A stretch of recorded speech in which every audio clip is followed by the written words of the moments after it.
शंकर भगवान को दे रहे हो, कुबेरेश्वर महादेव को दे रहे हो, 10 मिनट भी आप मेरे ओघड़ दानी को, मेरे त्रिकालदर्शी, मेरे शिव को दे रहे हो, तो वो 10 मिनट जो तुमने यहाँ दिल लगाया है मेरे शंकर भगवान से, घर जाकर मालूम पड़ेगा कि वो दिल लगाकर तुम आए थे तो क्या मिला। दुनिया कितनी विडंबना है संसार की, कितनी विडंबना है, जरा विचार करिए कि घर के अंदर भगवान के मंदिर से ज्यादा बड़ी तो बाथरूम होती है। जरा बोलिए सही है कि गलत है?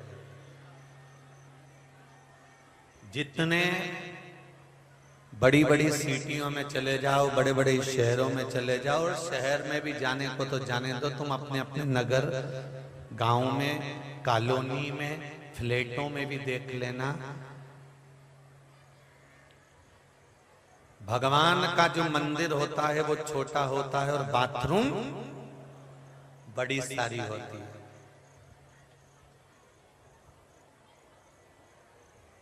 बड़ा क्या होना चाहिए? अरे बोलो जमते, मंदिर बड़ा होना चाहिए कि हम जिस भगवान का पूजन करने के लिए बैठे, हम जिस भगवान का अभिषेक करने के लिए बैठे, हम ठाकुर जी से लाड लड़ाने के लिए बैठे, हम भगवान कृष्ण से सेवा करने के लिए बैठे, हम भगवान राम का पूजन करने बैठे, हम शंकर जी का अभिषेक करने बैठे, तो मंदिर अगर बड़ा होगा तो हमारी बहू, हमारा बेटा, हमारी पोती, हमारे नाती, हमारे पंती, हमारे परिवार का सारा सदस्य उस मंदिर के अंदर एक छत के अंदर बैठेगा, तो उस परमात्मा की छत्र छाया पूरे परिवार पर बनी रहे, पूरे परिवार, हमारा पूरा वंश बढ़ता जाएगा।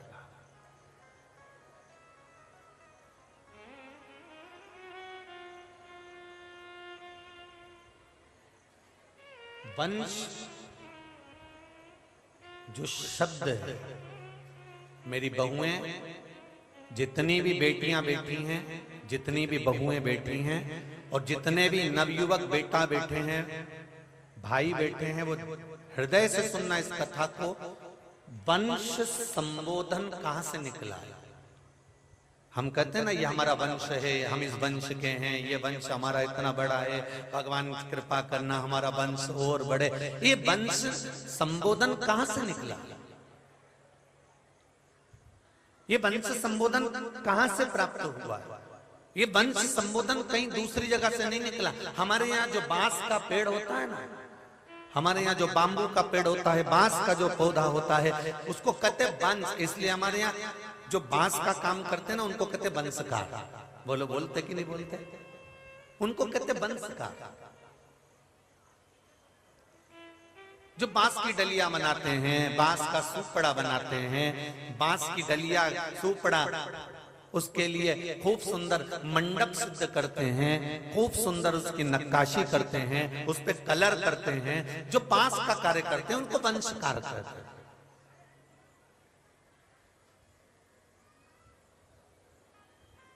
कितना महत्व है हमारे यहाँ वंश का। बांस का मंडप बनाने वाला ये वंशकार जो होता है, बांस से द्वारा निर्मित जो सामान को सिद्ध करता है, ये साधारण नहीं होता। हमारा शास्त्र कहता है आज भी चाहे ब्राह्मण हो, चाहे क्षत्रिय हो, चाहे वैश्य हो, चाहे शूद्र हो, इन चारों वर्णों में अगर शादी होती है तो पहले वंशकार की डलिया से ही शुरुआत होती है। वंशकार की डलिया से शुरुआत होती है। हमारे यहाँ सबसे पहले क्या लेकर आते हैं? खल मिट्टी। हमारे यहाँ सबसे पहले लेकर क्या आते? केवल मिट्टी लेकर आते, केवल खल मिट्टी लेकर। और खल मिट्टी को लेने के लिए जाते हैं बांस की डलिया लेकर, सुपड़ा लेकर। माताएं भजन गाती गाती, कीर्तन गाती गाती, बन्ना बन्नी गाती गाती बांस की डलिया में थोड़ी सी मिट्टी खोद कर उस डलिया में डालकर उसको लेकर आते हैं। फिर उससे कुछ कुछ सामग्री बनाते हैं, चूल्हा वगैरह, ये कुछ भी सामान बनाते हैं, फिर उस पर पूजन वूजन करते हैं। आज भी नियम है। बोलो रे जी, सही है कि गलत है? अरे जम के तो बोलो। सही है ना? तो आज भी नियम है कि वंशकार के यहाँ से आई हुई डलिया में, वंशकार के यहाँ से आए हुए सुपड़े में हमारे यहाँ सबसे पहले शादी का काम किया जाता है। क्यों? उसका कारण क्या है? क्योंकि वंश संबोधन बांस से उत्पन्न हुआ। वंश का जो संबोधन है वो बांस से।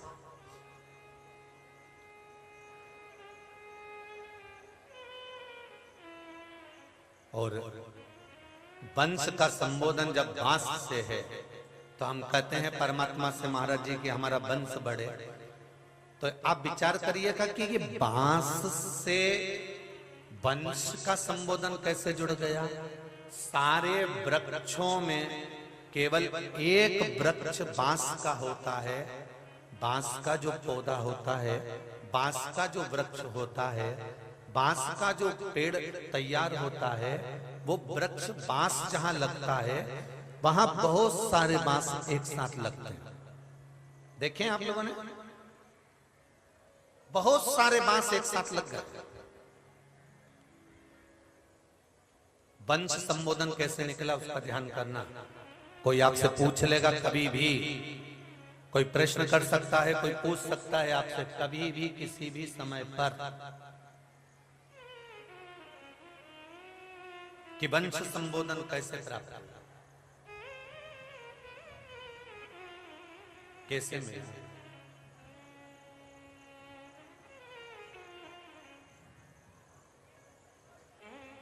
जैन संताई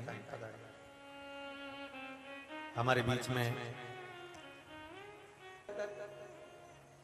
सनातन धर्म के अंतर्गत चाहे ब्राह्मण हो, चाहे क्षत्रिय हो, चाहे वैश्य हो, चाहे शूद्र हो, चारों वर्णों को बराबर लिया है। सुधीर भैया भी बैठे हुए हैं। श्री शिवाय नमस्तुभ्यं। चारों वर्ण बराबर। शुरुआत देखिए, हमारे जीवन में जब जब कोई अच्छा कार्य होता है, हमारे जीवन में जब जब कोई अच्छे कार्य की ओर बढ़ते हैं, तो वंशकार समाज द्वारा जो बांस की डलियां बनाते हैं, सुपड़ा बनाते हैं, बांस का सामान बनाते हैं, उन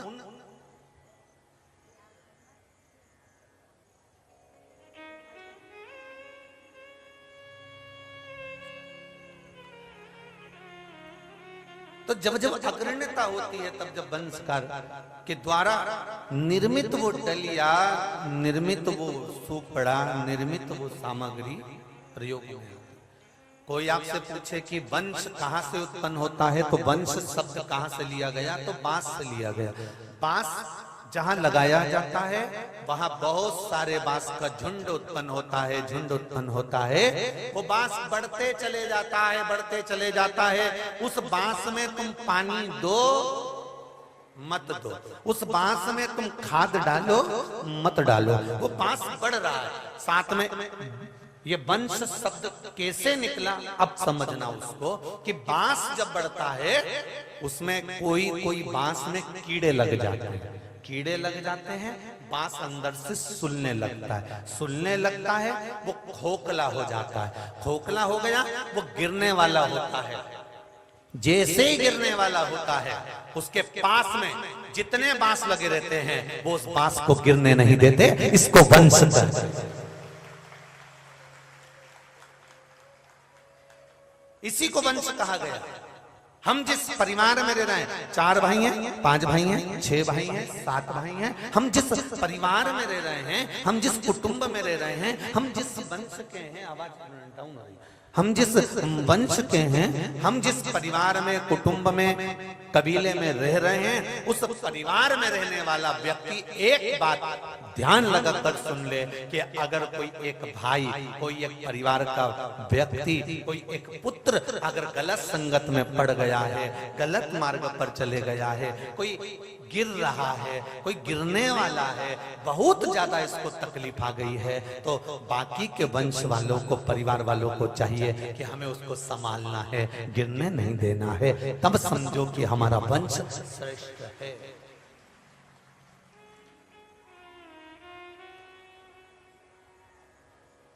तब जाकर हमको लगता है कि इसमें श्रेष्ठता है। इनको बढ़ाइए थोड़ा सा, प्रेशर बढ़ाओ, प्रेशर। तब जाकर हमको लगता है कि हमारा वंश हमको साध कर चल रहा है।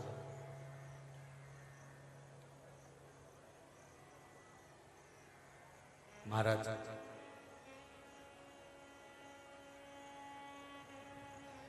तेरी पूजन को भगवान बना मन मन मंदिर आदि। अब मन को मंदिर इसलिए बनाया क्योंकि आज के समय में हम बाथरूम बड़ी बनाएंगे, मंदिर छोटा बनाएंगे। विडंबना है ये इस संसार में।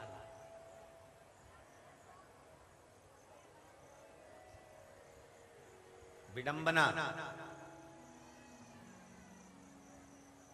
बाथरूम इतना बड़ा है कि तुम 2 बार गुलटैया खा जाओ, लोट लगा। और मंदिर इतना सा है कि दंडवत करने बैठे तो पूरा भी नहीं सो पा रहे ने, पांव समेट के फिर प्रणाम करा। विचार करना चाहिए।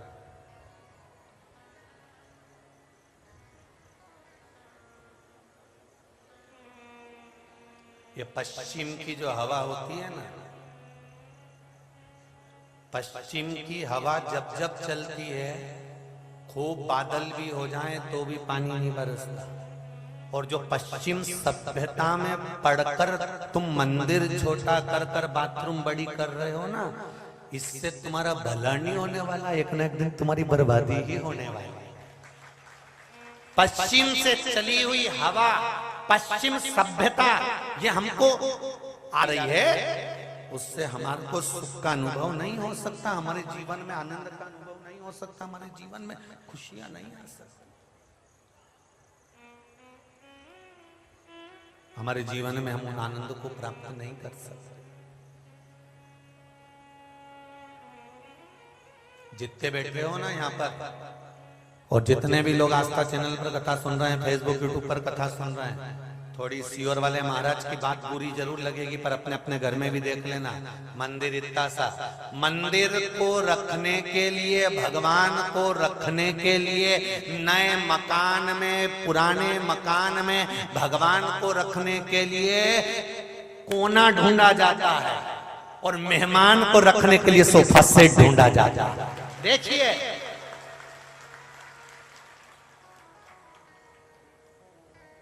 फिर दुनिया के लोग कहते हैं सीओर वाला महाराज काली मिर्ची बहुत लगाता है।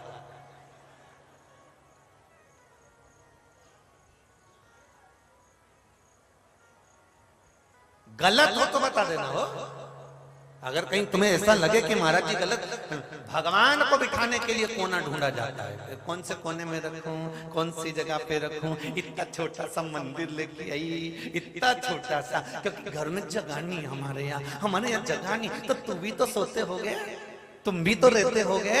जब मालूम पड़े कहा हमारे फ्लैट में जगह नहीं है, हमारे फ्लैट में जगह नहीं, बड़े बड़े शहरों में कहाँ जगह गुरुजी, कहाँ जगह, छोटा सा हाल रे, रसोई रे। अच्छा, फ्लैट बनाने वाले भी इतने समझदार रहते हैं, बाथरूम बड़ी बनाएंगे, हॉल बड़ा बनाएंगे, रूम बड़ा बनाएंगे, किचन बड़ा बनाएंगे, पर भगवान का स्थान ही नहीं देंगे, क्योंकि वो सनातनी है ही नहीं, तो भगवान के लिए क्या खाक सोचेंगे? उनको तो कमाना है केवल तुमसे। अगर फ्लैट बनाने वाला फ्लैट बनाए तो सबसे पहले उसको बनाना चाहिए कि ये भगवान का मंदिर हमने सबसे बड़ा बनाया है, तुम्हें अच्छा लगे तो लो, नहीं लगे तो ना। पर इनको तो माल बेचना है, इसलिए इन्हें बेडरूम बड़ा बनाया, ये रूम बड़ा बनाया, वो रूम बड़ा बनाया, और भगवान को हम भगवान कहाँ रखेंगे? तो क्या इतना सा मंदिर लिया ना कहीं कोना में, दर्द है।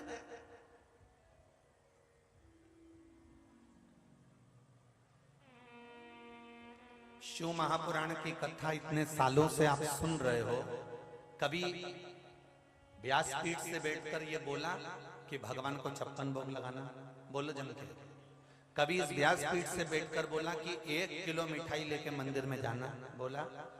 कभी इस व्यासपीठ से ऐसा बोला कि ड्राई फ्रूट्स भगवान को लेकर जाना, या भगवान को आम लेकर जाना, या केला लेकर जाना, या फल लेकर जाना।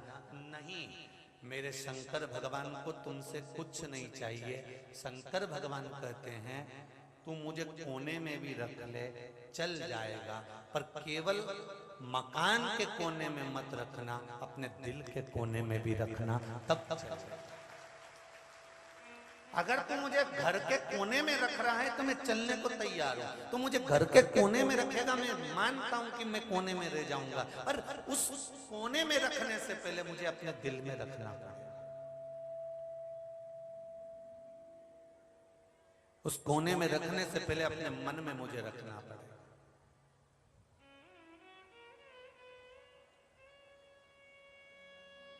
बहुत लोग आते हैं यहाँ पर, ढेरों आते हैं, ढेरों पत्र लिख के भी जाते हैं, गुरुजी भक्तों के रुकने के लिए थोड़े कमरे ज्यादा बड़े बड़े बनवाओ, तुम्हारे भगत बहुत आते हैं। भक्तों के रुकने की व्यवस्था ज्यादा करो, तुम्हारे भक्त ज्यादा आते हैं। हमने कहा, हमने भक्तों से कहा कि यहाँ रुको, हमने तो उस कुबेर भंडारी से कहा है एक बार तू आके बस यहाँ टिक जा, बाकी के सब जाए। उनसे क्या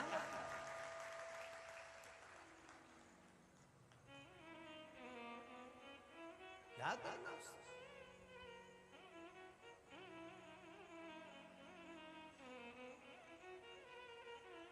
वो आ गया ना, वो आ गया ना, सब कुछ आ गया। फिर कोई वैभव, कोई सत्ता, कोई दिखावा, कुछ नहीं। आपसे भी कहूंगा, जिस दिन पशुपति व्रत का 5वां दिन हो, 5वां पशुपति व्रत हो, उसके एक व्रत पहले 4थे व्रत में तुम, ये शिव कृपा, ये शंकर है। 22 साल का जिसका लड़का मरा हो, फिर ऑपरेशन को खुलवा लेना, और बाबा पर भरोसा कितना होगा कि 22 साल के लड़के के मरने के बाद ऑपरेशन खुलवा कर और पशुपति व्रत प्रारंभ कर कर उसके ऊपर जाके दबाव दे देना कि अब तू दे, और वो ही दे जो गया। कहां से लाओगे ऐसी शिव भक्ति, ऐसा विश्वास? और ये विश्वास है तो वो 22 साल का लड़का जो मरा वो वापस प्राप्त हो गया। ये शिव भक्ति, इसी को शंकर कहता है। एक पत्र और है, वो भी देखिए कितना सुंदर।